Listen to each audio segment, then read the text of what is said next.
Irmãos, boa noite, graças a Paz. Vamos abrir a palavra do Senhor, Apocalipse, capítulo 2, verso 12 ao verso 17. Texto que nós abordaremos hoje. Continuidade a essa série de mensagens.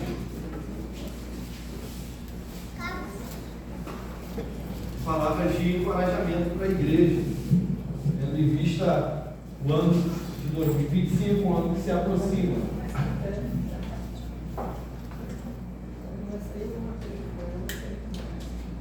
Vamos orar? Amantíssimo Deus, nós tributamos louvores ao Teu nome, agradecidos por este momento, estarmos juntos como igreja do Senhor, gratos, ó Deus, por desfrutarmos dos cuidados do Senhor no decorrer de todo este dia, hoje de manhã, juntos, para aprendermos da Tua Palavra, fomos abençoados com a exposição da Tua Palavra, e agora, Deus, neste ato de culto, reverente ao Teu nome, também tributamos louvores, e suplicamos, ó Deus, que o Senhor seja bondoso mais uma vez conosco e venha falar ao nosso coração e alma. Ilumina a nossa mente, para que a gente entenda aquilo que o Senhor tem a nos dizer a partir desta carta, que foi dedicada a Pérgamo, mas na verdade a todas as igrejas, todas as eras e todas as eras. Seja bondoso conosco, seja bondoso também com aqueles nossos irmãos que não podem estar aqui hoje. Visita-os, conforta, consola o coração deles, anime-os, Senhor Deus, para que no próximo domingo estejamos todos juntos a tributar louvores ao Teu nome. O Senhor que é digno da nossa devoção e adoração. Amém. Ao anjo da igreja em Pérgamo, escreve: estas coisas diz aquele que tem a espada afiada de 2 gumes. Conheço o lugar em que habitas, onde está o trono de Satanás, e que conservas o meu nome e não negaste a minha fé, ainda nos dias de Antipas, minha testemunha, meu fiel, qual foi morto entre vós, onde Satanás habita. Tenho, todavia, contra ti algumas coisas, pois que tens aí os que sustentam a doutrina de Balaão, o qual ensinava a Balaque a armar ciladas diante dos filhos de Israel, para comerem coisas sacrificadas aos ídolos e praticarem a prostituição. Outro sim, também, tu tens os que da mesma forma sustentam a doutrina dos nicolaítas. Portanto, arrepende-te, e se não, vem a ti sem demora, e contra eles pelejarei com a espada da minha boca. Até ouvidos, ouçam o que o Espírito diz às igrejas. Ao vencedor, vamos juntos, ao vencedor, dar-lhe uma graça escondida. Bem como lhe darei uma pedrinha branca, e sobre essa pedrinha escrita um nome novo, o qual ninguém conhece, exceto aquele que o recebe. Irmãos, ao iniciar a nossa exposição aqui no texto de Apocalipse, capítulo 2, verso 12 ao verso 17, é essencial a gente compreender o contexto histórico, cultural da igreja de Pérgamo, onde ela, Monique, estava inserida. Só assim a gente vai entender a gravidade da mensagem de Cristo a essa igreja e como que essa mensagem pode ser aplicada a nós hoje, que aqui ela tem a ver conosco, Ana Bárbara. Pérgamo era uma das cidades mais influentes da província romana na Ásia, situada a 24 quilômetros do mar Egeu. Hoje é o atual território da Turquia. Era o centro administrativo da região, o que lhe conferia grande prestígio no Império Romano. Não é uma cidade apagada, sem importância, mas é uma cidade importantíssima. Pérgamo se destacava especialmente por sua famosa biblioteca, uma biblioteca que rivalizava com a biblioteca de Alexandria. Ela produzia também um material chamado pergaminho, material que deu nome à cidade. Pergaminho onde compõem ali os livros. Porém, irmãos, espiritualmente, Pérgamo era uma cidade marcada pelas trevas, escuridão. Uma cidade bonita, pujante, rica, mas tomada pela escuridão. Trevas, que escondia toda a beleza desta cidade. Era um centro aqui de culto pagão, com templos dedicados a deuses como Zeus, Atenas, Dionísio, Asclépio, o deus da cura. Talvez você já tenha visto menções a esse deus Asclépio nas roupas de médicos, onde tem aquelas serpentes. Além disso, havia ali um culto imperial, que exigia que os cidadãos proclamassem que César é o Senhor. Os cidadãos tinham que oferecer também censo a César. Os crentes de Pérgamo viviam em um ambiente de intensa pressão, cercado por práticas idólatras, cercado por práticas imorais.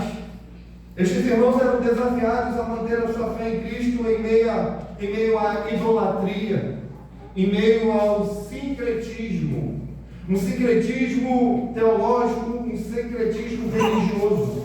A expressão aqui que você acabou de ler comigo, trono de Satanás, vai refletir para nós uma realidade de espiritualidade opressiva nesta cidade, sobretudo opressiva para os crentes em Cristo. E apesar disso, muitos crentes nesta cidade permaneciam fiéis mesmo diante da perseguição. Há um exemplo aqui de um crente chamado Antipas, alguém que foi martirizado por sua fé, e isso vai evidenciar o alto custo da fidelidade deste irmão ao nosso Senhor e Salvador Jesus Cristo, vai evidenciar o alto custo pago por Antipas por sua fidelidade à palavra do Senhor. Nesse contexto, irmãos, infelizmente, a despeito da fidelidade de homens como Antipas, alguns cristãos cederam às pressões culturais e se corromperam com práticas que enfraqueceram a fé, a pureza da fé, a pureza da igreja. A grande questão em Pérgamo, repare bem, não era apenas sobreviver à perseguição, mas resistir. Eles tinham de resistir à tentação de se conformar com a cultura do mundo, com a cultura ao redor deles. O desafio era de permanecer distinto como povo de Deus, vivendo em fidelidade ao Evangelho, em um ambiente onde o mal era chamado de bem e o bem era chamado de quê? De mal. A nossa realidade hoje, ela não é diferente. Nós vivemos em um mundo que constantemente pressiona a igreja a se conformar, ou seja, a tomar a forma do mundo. E isso, irmão, seja por meio de um sincretismo religioso, ou seja por meio de práticas mundanas que distorcem o culto ao Senhor, que distorcem o testemunho do crente. Assim como os crentes de Pérgamo, nós estamos rodeados por uma cultura que tenta nos moldar, oferecendo aceitação e relevância em troca de nossa fidelidade ao Evangelho. E por conta disso, muitas igrejas têm sucumbido em seu testemunho de fidelidade a Deus. Portanto, irmãos, aqui, ao refletirmos sobre a mensagem de Cristo à igreja de Pérgamo, nós somos desafiados a renovar nosso compromisso com a fidelidade a Deus, a renovar o nosso compromisso com a fidelidade ao Evangelho. Se de fato queremos ser uma igreja temente ao Senhor. Meu desejo com este sermão é que ele nos encoraje a avaliar nossa própria igreja, a olhar para a nossa própria realidade, a nossa própria situação e avaliar a nossa situação. Meu desejo aqui é que possamos começar o ano de 2025 com um desejo também ardente em agradar o Senhor em tudo, de modo fiel, de modo firme. Vamos mergulhar o texto. Depois de ter mostrado aqui, feito trazer esse olhar exegético, a gente precisa parar e olhar para esse texto e ver o que ele tem a nos ensinar, Alessandra. E neste primeiro ponto que eu quero destacar aqui, nós vamos ver que a visão de Cristo, que Cristo oferece de si mesmo, é essencial para entender tanto o contexto da igreja de Pérgamo, quanto a seriedade do chamado desses crentes, que também é nossa. Repara aí o verso 12 ao verso 13, diz assim: ao anjo da igreja em Pérgamo escreve, estas coisas diz quem? Diz aquele que tem a espada afiada de 2 gumes.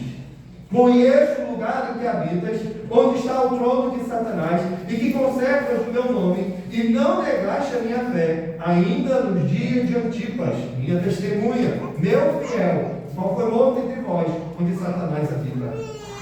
Eu sou Cristo dizer isso da igreja central, chamando-a de testemunha, minha testemunha fiel.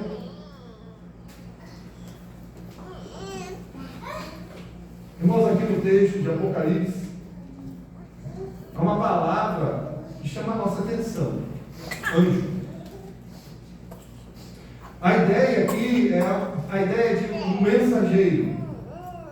A ideia aqui refere-se a um líder, a um pastor da igreja local. A carta é dirigida inicialmente ao líder espiritual da comunidade, aquele que é responsável por transmitir as mensagens de Cristo à congregação. Isso vai ressaltar de imediato a responsabilidade do líder, do guia espiritual da igreja, dos presbíteros da igreja, que devem agir com fidelidade à palavra, que devem viver de acordo com os princípios que Cristo estabeleceu para a sua igreja.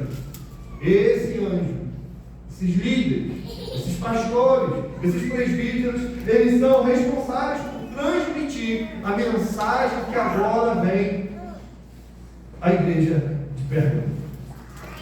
Mas repare como que Cristo vai se apresentar aqui. Estas coisas diz aquele que tem o quê? A espada afiada de 2 gumes. A espada afiada, a espada de 2 gumes, aqui é uma imagem, irmãos, poderosa. É uma imagem que simboliza para nós a autoridade, o poder de Cristo para julgar todas as coisas. No mundo antigo, a espada era um símbolo de autoridade, associada à capacidade de governo, à capacidade de exercer justiça. E essa é a imagem de Cristo se apresentando aqui. A espada aqui, a espada afiada de 2 gumes, que indica precisão, que indica a eficácia da palavra de Deus, conforme Hebreus 14, o verso 12. Fala sobre a capacidade da palavra de Deus de penetrar no coração do homem, de discernir as intenções do coração de cada um de nós aqui. Irmãos, nós estamos nus diante do Senhor. O autor em Hebreus diz assim, que a palavra de Deus é viva e eficaz, mais cortante do que qualquer espada de 2 gumes, e penetra até o ponto de dividir alma e espírito, juntas e medulas, e apta para discernir os pensamentos e os propósitos do coração. Tudo está descortinado diante do Senhor. Essa espada, irmãos, ela aponta para o juízo de Cristo, como o juiz soberano que tem poder de agir com precisão, corrigindo, disciplinando a sua igreja quando necessário. A espada é um instrumento poderoso, cortante, que divide, que penetra o mais profundo do nosso coração e da nossa alma. O Senhor não só apresenta aqui, irmãos, conforto, mas Ele também exerce autoridade. Uma autoridade para confrontar, uma autoridade para corrigir qualquer desvio da verdade. E é isso que está sendo anunciado à igreja de Pérgamo. É isso que está sendo anunciado à nossa igreja aqui, agora, hoje. A espada é uma arma de proteção, de julgamento, que traz tanto segurança são desobedientes, irreverentes diante da palavra do Senhor. Cristo começa aqui a sua mensagem à igreja, Pérgamo, destacando que ele conhece. Ele conhece a nossa realidade. Assim como ele conhece as intenções do nosso coração, da nossa alma descortinada diante do Senhor, ele conhece a nossa realidade, a nossa situação. É isso que ele diz aí? Conheço o lugar em que habitas. Olha, eu sei onde habitas. Onde está o trono de Satanás.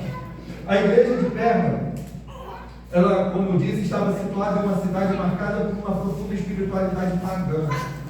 Uma espiritualidade pagã, imoral. Havia imoralidades aqui. Pérgamo não era apenas famosa por sua riqueza cultural, pelo centro político que era, mas era também conhecida por ser o centro da idolatria, do culto pagão, do culto aos deuses, vários deuses, pelo culto imperial, o culto dedicado a César, onde os cidadãos eram obrigados a adorar o imperador como Deus, não é como um semideus, mas como Deus. César é o nosso Deus, eles eram obrigados a dizer isso. A expressão aqui onde está o trono de Satanás não deve ser entendida literalmente, mas como uma referência à atmosfera espiritual de opressão que dominava a cidade, que dominava aquele local. Pode ser uma alusão aqui ao poder do mal que era amplificado pela idolatria, pela opressão espiritual, especialmente devido ao culto ao imperador, aos deuses falsos. Não se engane, porque nós também não estamos livres disso. E Cristo aqui vai deixar claro que ele conhece esse lugar. Então ele vai dizer para esta igreja que ele sabe o contexto em que essa igreja está inserida. Ele sabe de todos os desafios dessa igreja. Ele sabe de todas as tentações. E isso é confortante para nós. A igreja não está sendo ignorada. O Senhor sabe. O Senhor conhece. O Senhor conhece os desafios que eles enfrentavam. O Senhor conhecia as dificuldades espirituais que eles enfrentavam. O Senhor conhecia as dificuldades sociais que eles enfrentavam. O Senhor conhece a nossa realidade. Ele sabe da nossa igreja. Ele conhece. E isso, principalmente no contexto como este, deve trazer paz ao nosso coração. Paz para a nossa alma.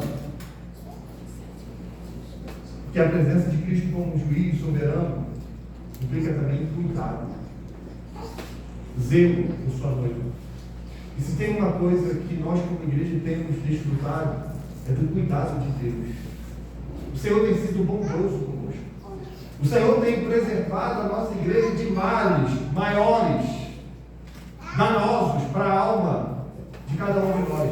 O Senhor tem nos preservado em fidelidade. O Senhor é quem tem mantido a nossa igreja. Cristo aqui, irmãos, vai elogiar a igreja de Pérgamo por sua fidelidade em manter o seu nome e de não negar a fé, mesmo diante de uma cultura hostil. O que conservas o meu nome, diz o texto bíblico, e não negaste a minha fé, ainda nos dias de Antipas, minha testemunha, meu fiel, o qual foi morto entre vós, onde Satanás habita.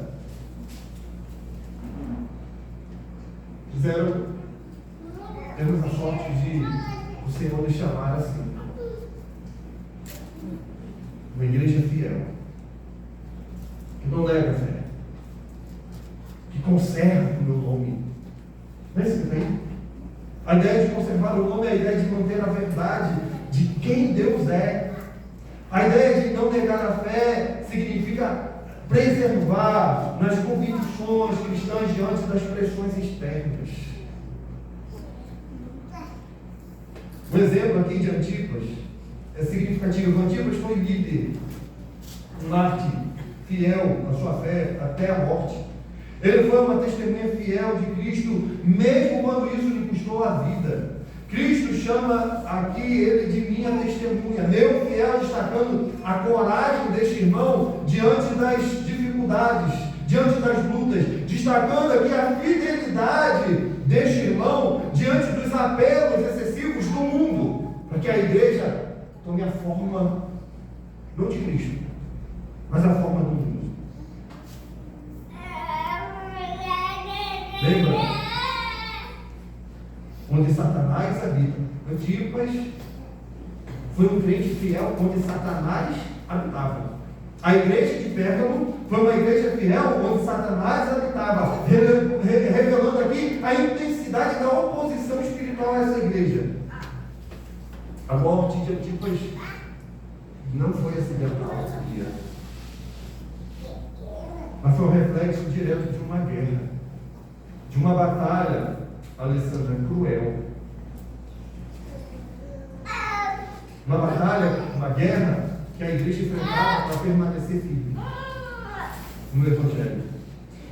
Irmãos, a igreja de Pérgamo, assim como nós, hoje, estava vivendo em um ambiente hostil à fé cristã, rodeados de ideologias, cultos, de práticas que contradizem diretamente o Evangelho de Cristo. No entanto, Cristo reconhece a fidelidade dos seus membros, que mesmo em contexto adverso, eles permaneceram firmes, eles não negaram a fé deles, e isso nos desafia a refletir sobre a nossa própria fidelidade em meio às pressões culturais do nosso tempo. Será que estamos, como a igreja de Pérgamo, resistindo às pressões de Satanás para a igreja? Será que estamos, como a igreja de Pérgamo, conservando o nome de Cristo, mantendo a nossa fé, mesmo quando o ambiente ao nosso redor favorece valores opostos ao Evangelho? Será?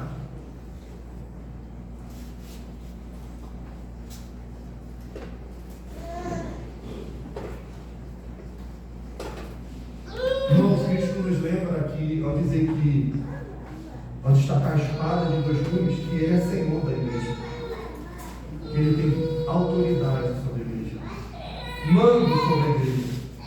A palavra de Deus, irmãos, ela é viva, é eficaz, ela é capaz de discernir nossas motivações mais profundas, e Cristo usa essa palavra para preservar sua igreja pura e fiel. E este é o primeiro ponto nosso aqui, onde eu quero destacar a glória de Cristo como juiz soberano, que conhece as nossas lutas, que exalta a fidelidade da igreja, que mantém, que sustenta a igreja e que nos exorta a permanecermos fiéis, firmes no Evangelho. Só que após reconhecer aqui a fidelidade da igreja de Pérgamo, Cristo vai fazer uma grave acusação da PC. Uma grave acusação aqui. Alguns membros desta igreja estavam tolerando erros doutrinários. Alguns membros dessa igreja estavam com práticas que corrompiam a pureza da fé cristã, corrompia a própria igreja, maculava, manchava a vida da igreja. Essa tolerância não era um problema simples. Ela colocava em risco a vida espiritual da igreja, fazendo dela uma comunidade vulnerável à contaminação. Uma contaminação moral, uma contaminação doutrinária. Reparei no verso 4. Tenho, todavia, contra ti algumas coisas. O texto poderia parar aqui, né? Antes do verso 4 estava bom. O problema é que ele não para, ele avança. E aí Cristo diz: eu tenho, todavia, contra ti algumas coisas. Tenho contra ti. Pois que tens o quê? O que ele tem contra? Tens aí os que sustentam a doutrina de Balaão, o qual ensinava a Balaque a armar ciladas diante dos filhos de Israel para comerem coisas sacrificadas aos ídolos e praticar o quê? Prostituição. O texto que foi lido aqui pelo presbítero Michel, no momento da confissão de pecados, fala sobre a prostituição. A prostituição do povo de Deus. Não era nada. Não era nada. Era como um bebê recém-nascido, largado, jogado na lata de lixo. Encontrado pelo Senhor, cuidado pelo Senhor. O Senhor alimentou. O bebê cresceu, via. foi bem vestido pelo Senhor, foi bem cuidado pelo Senhor, mas ele foi tomado por vaidades e ela, né? A figura de uma mulher, né? Ela se perde, bonita, se entregou ao primeiro que apareceu. A ideia de prostituição. Outro sim também, tu tens os que da mesma forma sustentam a doutrina dos nicolaítas. Irmãos, Cristo não só elogia aqui a fidelidade, mas ele vai apontar problemas internos, graves no meio da igreja. E há um aspecto aqui de correção de Cristo, um aspecto que é importante para a gente entender o cuidado de Deus por sua igreja. Ele ama a igreja, ele corrige a igreja. A igreja aqui de Pérgamo, apesar de se manter firme na fé em muitos aspectos, ela estava permitindo que práticas doutrinárias erradas se filtrassem, corroendo a pureza da igreja. A doutrina aqui, uma referência aqui à doutrina de Balaão. A doutrina de Balaão é uma das mais graves advertências que nós temos aqui. Balaão era um profeta que, embora inicialmente contrário à ideia de amaldiçoar Israel, ele foi persuadido pelo rei Balaque de Moabe a corromper os israelitas. Preste atenção. Em Números, capítulo 31, verso 16, Balaão, movido pela ganância, instruiu Balaque a seduzir os israelitas com práticas idólatras e imorais. Ele ensinou a Balaque a armar uma cilada para que o povo de Deus se envolvesse em cultos aos ídolos e a práticas da prostituição ritual. Balaão, em Números 22, 25, seduziu os israelitas à prática de festas idólatras e a imoralidade sexual com mulheres moabitas. Práticas essas que provocaram a ira de Deus. Deus vê aquilo ali. Deus sabe. E Deus fica irado. A ideia de ira é a ideia de desprezo. O judeu, quando ele despreza algo, ele torce o nariz, como quem puxa o bigode. Há um desprezo. O Senhor puxa o bigode, por assim dizer, por conta dessas práticas. E na igreja aqui de Pérgamo, havia aqueles que estavam promovendo um tipo de sincretismo religioso, permitindo que os cristãos participassem de práticas culturais pagãs como aquelas do passado. Isso envolvia a participação em banquetes, onde carnes sacrificadas a ídolos eram consumidas. E segundo as Escrituras, essa era uma prática abominável do Senhor. Abominável. E cuidado, porque você pode estar comendo carne sacrificada a ídolos. Prostituindo. Além disso, havia aqui a imoralidade sexual, que muitas vezes estava ligada aos cultos religiosos da cidade. Uma prática que corrompia a pureza espiritual da igreja. Esse aspecto de sincretismo religioso, ele é importante para as igrejas hoje. Por que, Marcinho? Porque, em particular, igrejas, vou falar baixinho aqui para que vocês não ouçam. Igrejas presbiterianas têm cedido, em vários casos, ao desejo de adaptar suas práticas às correntes mais populares da cultura religiosa contemporânea. Hoje vemos em algumas dessas igrejas uma assimilação de práticas pentecostais, de cultos emocionalistas e uma busca constante por experiências espirituais extraordinárias, mais preocupados em agradar os desejos do público do que em manter a pureza da doutrina e a centralidade da pregação da palavra do Senhor. Um sincretismo contemporâneo toma conta. Um sincretismo que mistura o evangelho com rituais e práticas não bíblicas. É uma repetição da cilada, do engodo, do engano que Balaão arrumou para Israel, o qual, diz o texto, ensinava Balaque a armar ciladas diante dos filhos de Israel para comerem coisas sacrificadas aos ídolos e praticarem a prostituição, diz o verso 14 aí, a parte B. Há uma associação aqui entre idolatria e prostituição. Entenda bem, a prostituição aqui não se refere apenas à imoralidade sexual, no sentido físico, mas a infidelidade espiritual a Deus, a adoração a deuses falsos. Por isso, alerta, cuidado, você pode estar comendo carne sacrificada a ídolos. Você pode estar adorando um Deus que não é o Deus verdadeiro. Você pode estar iludido pelas ciladas de Balaão. A corrupção dos filhos de Israel pela doutrina de Balaão não foi apenas, irmãos, uma questão de práticas imorais isoladas, mas uma traição. Uma traição à aliança com Deus. Um comprometimento da pureza do culto.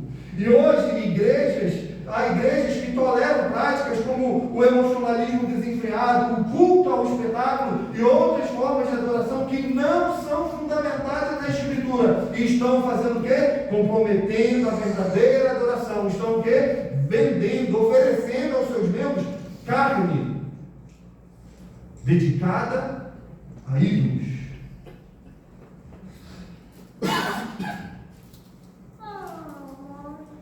Sabe quando você vê isso? Quando os elementos da adoração se tornam meios para satisfazer o coração do homem. Do homem.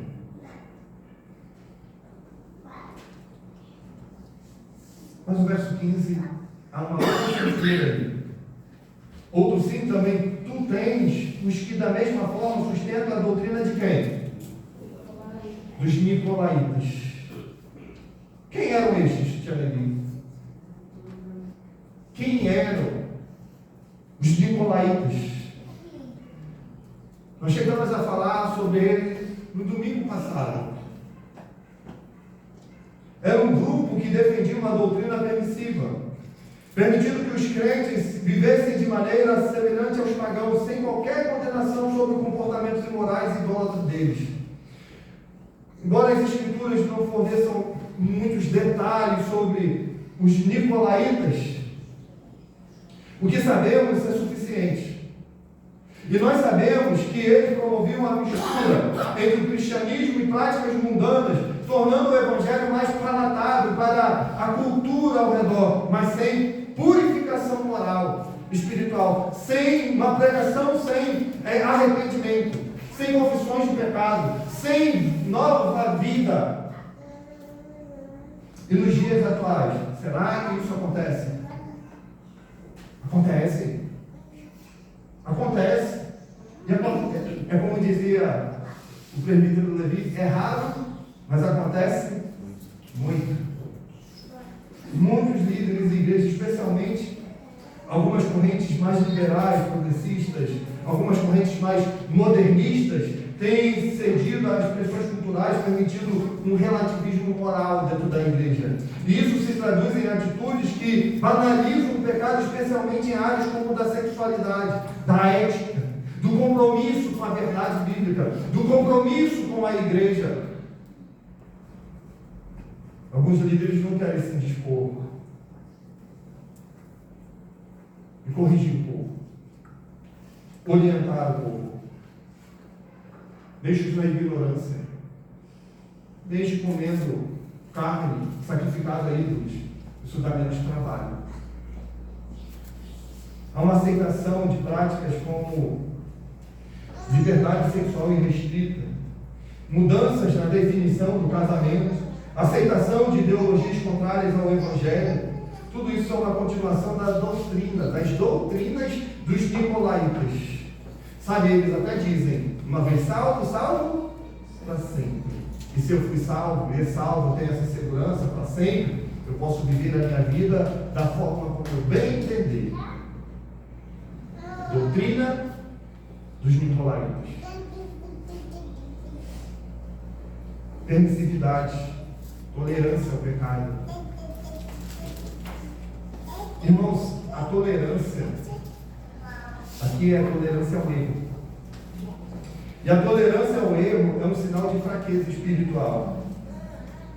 A tolerância ao erro é sinal de falta de zelo pela santidade de Deus.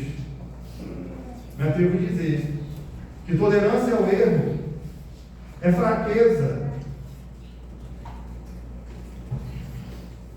espiritual, no que tange também a igreja. A forma como a gente se comporta, trata a igreja, é um mal. É um pecado. Pecado da tolerância ao erro. É um grave problema para a igreja contemporânea.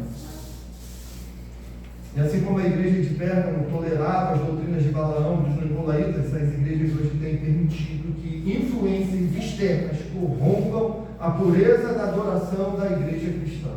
E a advertência de Cristo à igreja de Pérgamo deve ser para nós, irmãos, um chamado urgente, para que nós avaliemos a nossa condição, olhemos para a nossa igreja e avaliemos as nossas práticas, avaliemos as nossas crenças, porque muitas vezes nós temos, nos nossos próprios discursos, trazido coisas de fora. Coisas de fora.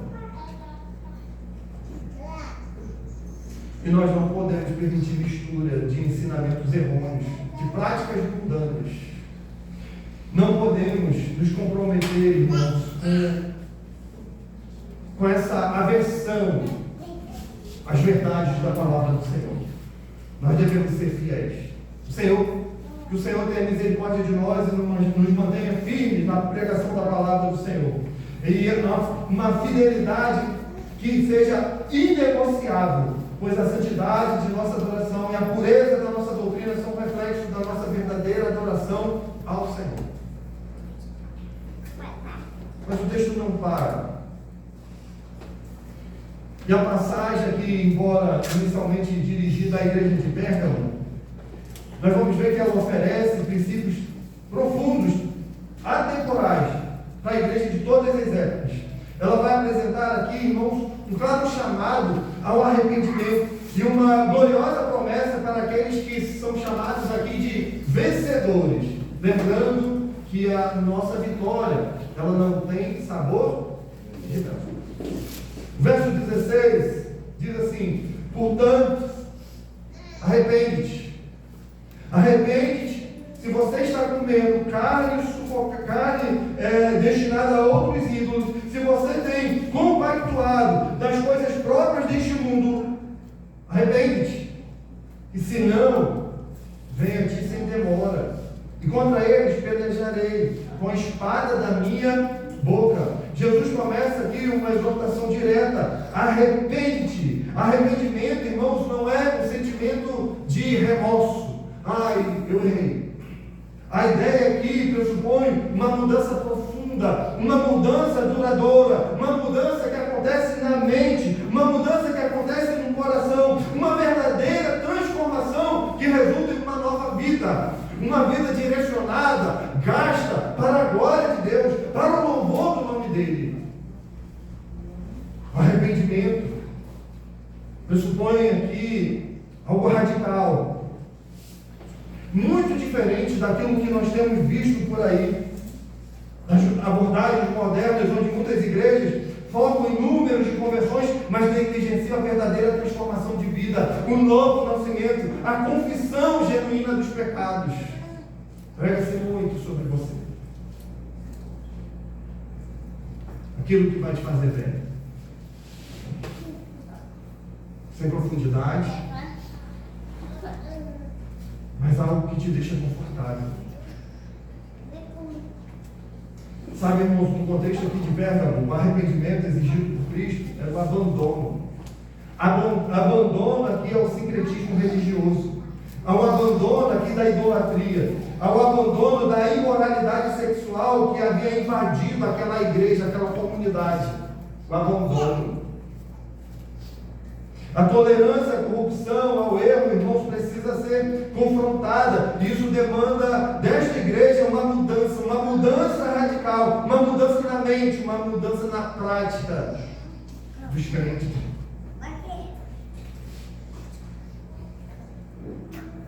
Repito, há muitas igrejas preocupadas com o crescimento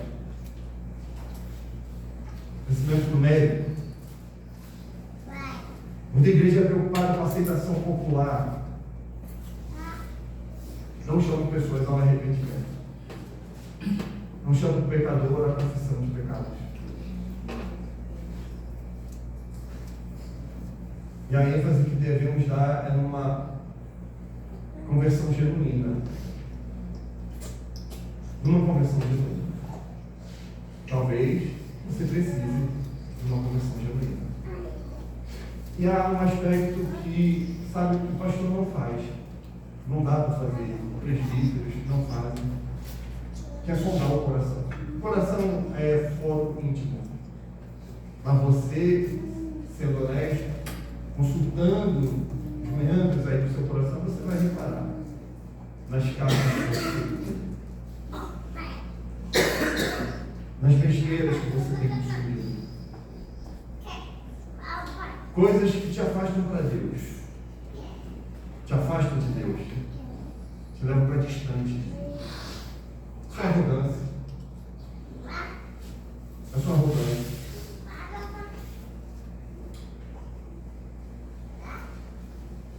Sua falta de zelo.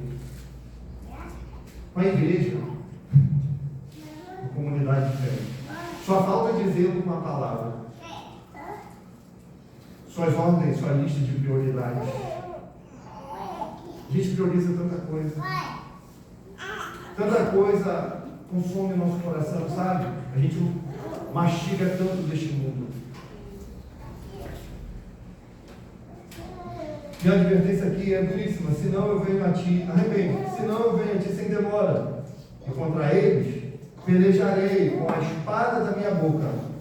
Uma advertência aqui solene, irmãos. Uma advertência que aponta para a iminência do juízo de Cristo. A vinda de Cristo é retratada aqui como iminente, como repentina, algo que vai acontecer sem demora.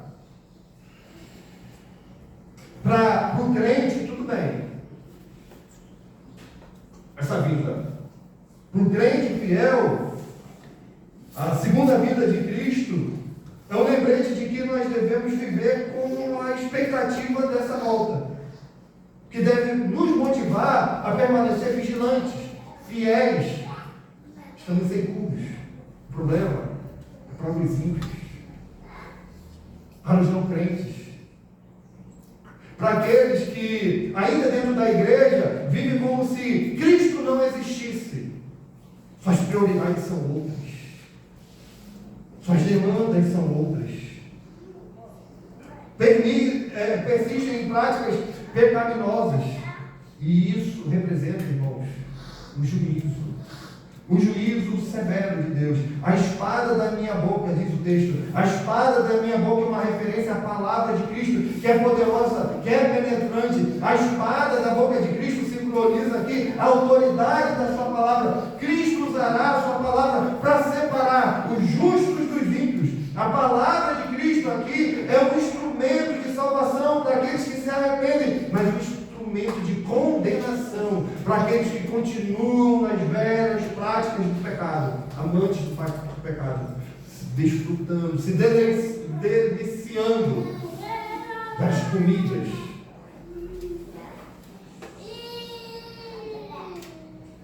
Dedicadas a ídolos. A palavra de Cristo nos chama aqui a um autoexame, a um arrependimento, ao abandono das nossas práticas pecaminosas, individualmente e como igreja também. E agora, após aqui a dura advertência, Cristo vai oferecer uma promessa. Ele vai oferecer aqui uma promessa gloriosa para aqueles que são, Caio, os chamados os vencedores. Ao vencedor darei o quê?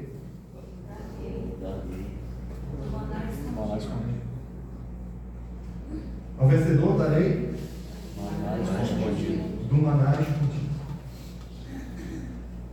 Isso nos remete a Êxodo 16. O maná escondido nos remete ao sustento divino dado a Israel durante a travessia no deserto.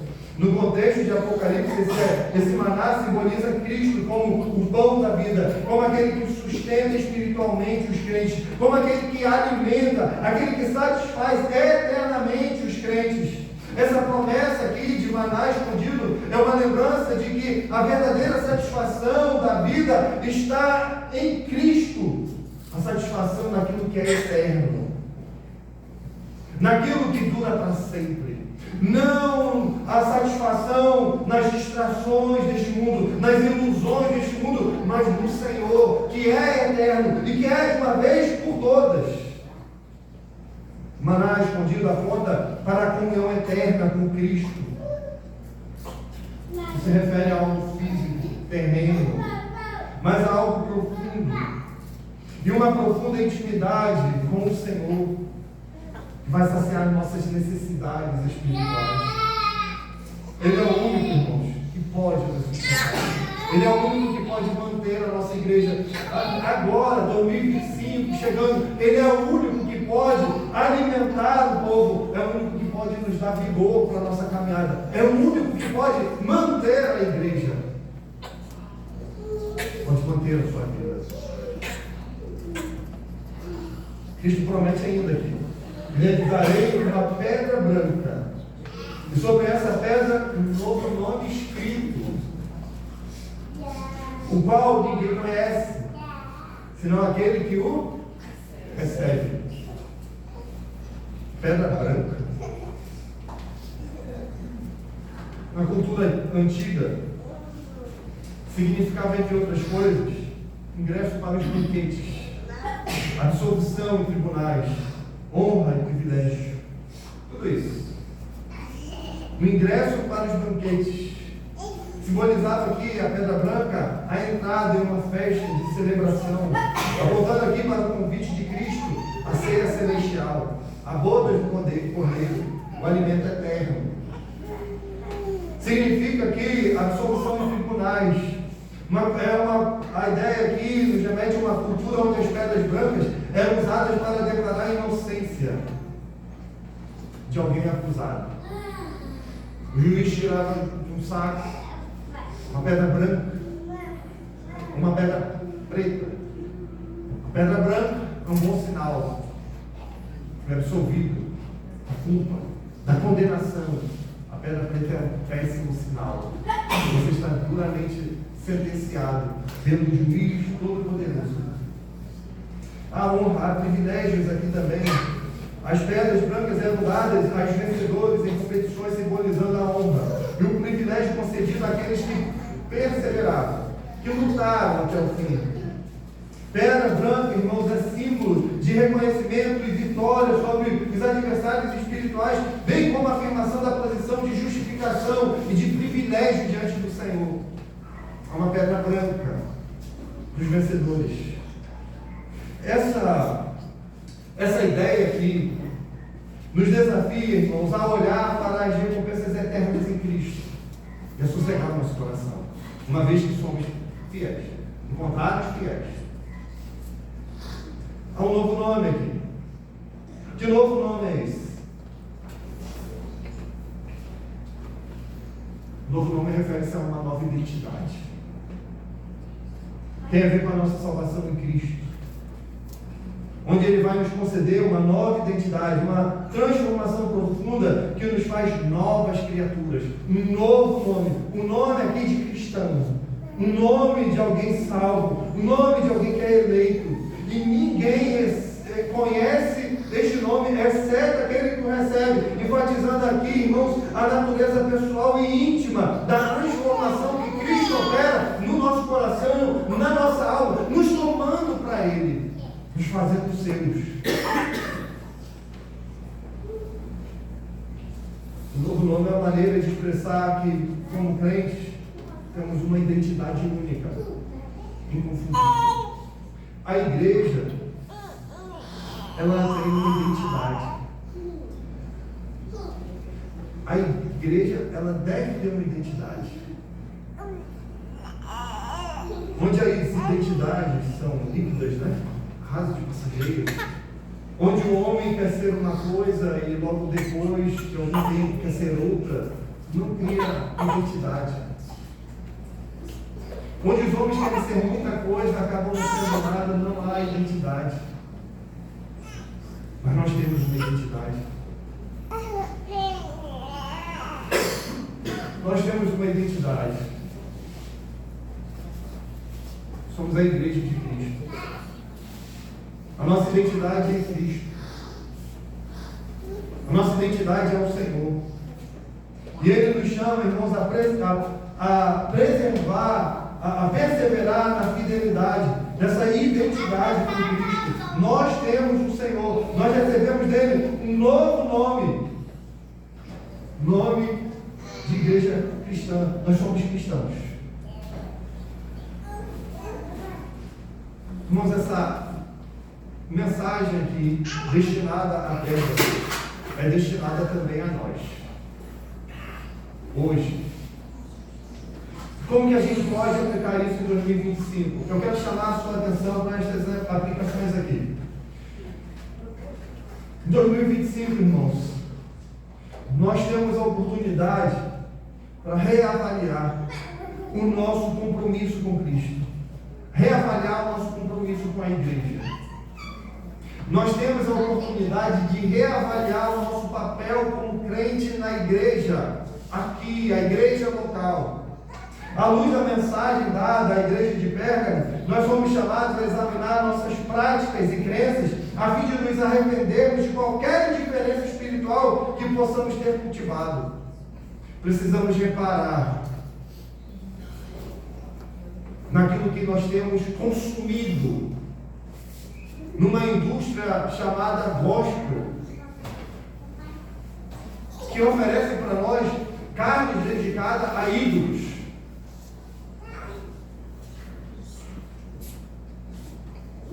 Devemos nos resguardar do grande mal de viver um sincretismo teológico. É muito estranho. Como que uma igreja pequena, pessoas pensam tão diferente a respeito de coisas da vida. É incrível isso. Nós temos uma identidade. Além da identidade denominacional, além da identidade confessional, nós temos a identidade que é Cristo, que é a palavra do Senhor. E nós não precisamos ter vergonha, principalmente no contexto onde outras igrejas crescem. Sabe-se lá como? Adotando esse sincretismo teológico que visa agradar a todos, mas que não tem uma identidade para a igreja. Nós temos uma identidade: Cristo. Nós temos uma confissão: Cristo. Para nós, Igreja Presbiteriana Central e São Pedro da Aldeia, isso é fundamental que busquemos a santidade também pessoal, uma santidade corporativa, rejeitando qualquer prática que dilua a pureza do Evangelho e comprometendo-nos com a verdadeira adoração fundamentada nas Escrituras. Para 2025 nós precisamos firmar esse compromisso. Não é um compromisso apenas do pastor, do presbítero, do conselho da igreja, mas é um compromisso de todo crente, de todos os irmãos. O que chama a atenção do mundo, de modo positivo, não são as inúmeras atividades que nós temos, um prédio super moderno, mas é crentes vivendo de modo santo, piedoso, temente ao Senhor, com um culto que se concentra em adorar a Deus, não ao homem. Há muita gente por aí sedenta numa igreja bíblica, e talvez você esteja desprezado. Comprometa-se. Cristo aqui é simbolizado também pelo maná escondido. Ele é o nosso mal-prêmio. Ele é a fonte da nossa vida. Ele é o sustento espiritual nosso. E, irmãos, na fraternidade cristã, a união com o corpo de Cristo é o meio pelo qual nós experimentamos o amor de Cristo e nos fortalecemos para perseverar na fé. Então, em 2025, somos chamados a renovar a nossa dedicação à igreja local como um corpo unido, vivendo em santidade, compromisso com a verdade, com Cristo como centro de tudo que fazemos. É nele que está o nosso alimento. É Ele que fortalece a nossa vida. É Ele que nos dá vigor para a caminhada. Sem Cristo, na nossa dieta,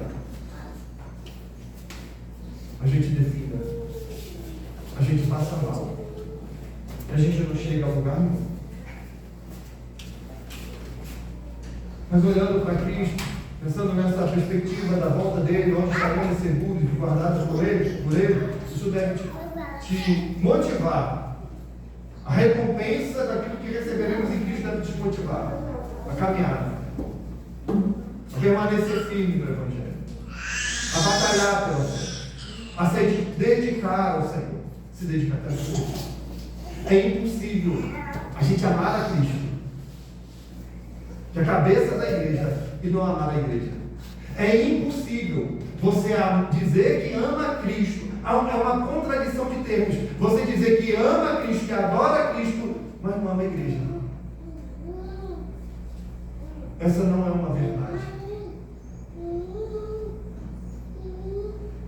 Em 2025 sejamos, irmãos, uma igreja, mas uma igreja que glorifica a Cristo em tudo que nós fazemos.